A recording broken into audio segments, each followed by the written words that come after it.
Sa mga kababayang mahilig po sa badminton, gaganapin na po sa katapusan ng Nobyembre ang isa sa pinakamalaking badminton tournament para sa Filipino-Canadians. At bukas pa rin ito sa mga manlalaro na nais makipagtagisan ng galing sa larong ito. Narito ang report.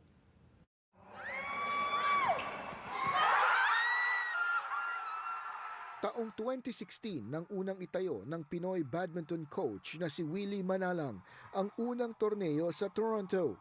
Nasa 50 pa lamang ang mga players na sumali noon dahil hindi pa gaanong kasikat ang badminton sa Filipino community. Pero makalipas ang 8 taong pagsasagawa ng badminton tournament na para sa mga Filipino-Canadian, daan-daan na ngayon ang sumasali. Ngayon, it's almost 10 big clubs from different na lugar. No?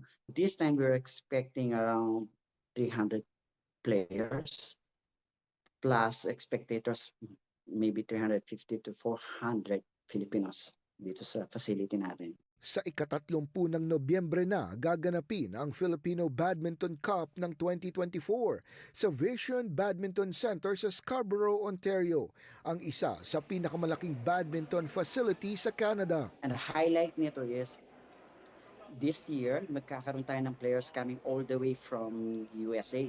Meron kaming cash prize and then based din sa mga sponsors na magbibigay, of course, medals will always be there, and then gift items, badminton items.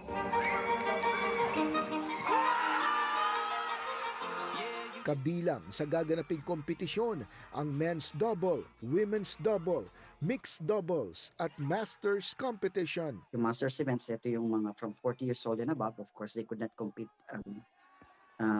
with the younger ones.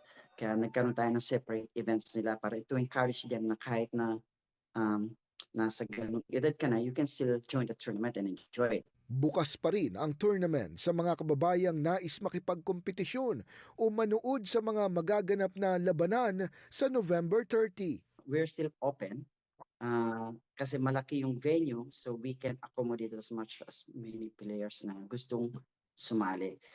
The main goal kasi is para magaling start up siya sa mga ibang Filipino players na you could actually try kasi it would be tough for let's say mga beginner players na mag-compete sa mga open tournaments dito. So we thought like, maybe we can open an avenue for the beginners ng mga Pilipino. Alas 9 pa lamang ng umaga, magsisimula na ang mga labanan hanggang alas 6 ng gabi. Makikita natin yung iba-ibang player na galing ng iba-ibang lugar. Like we have players from Vancouver is gonna come down just to play, and from US, and of course mga ranking players natin na Filipinos na they will showcase their talent and skills sa badminton.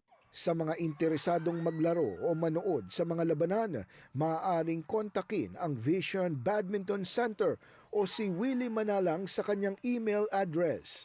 Pagkakataon na daw ito para maiangat ang talento ng mga Pinoy badminton players at ilaban ang ating lahi sa mga mas malalaki pang kompetisyon dito sa Canada.